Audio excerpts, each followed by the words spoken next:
নমস্কার, অনিতা সিনহা 24 ইউটিউব চ্যানেলের পক্ষ থেকে সবাইকে স্বাগত জানিয়ে আজকে আবার সকালের খাওয়া নিয়ে এলাম।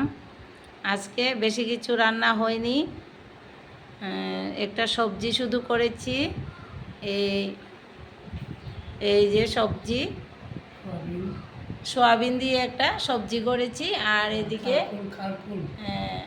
এদিকে মাটির উলটা ভাজা করেছি, আর সঙ্গে আছে থানকুনি পাতা রস আর রুটি। আরও দিদিও এসেছে।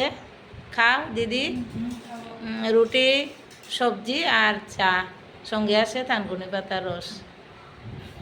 এসব দিদিও খাবে, তুমিও খাও। আমিও খাবো, তুমিও খাও।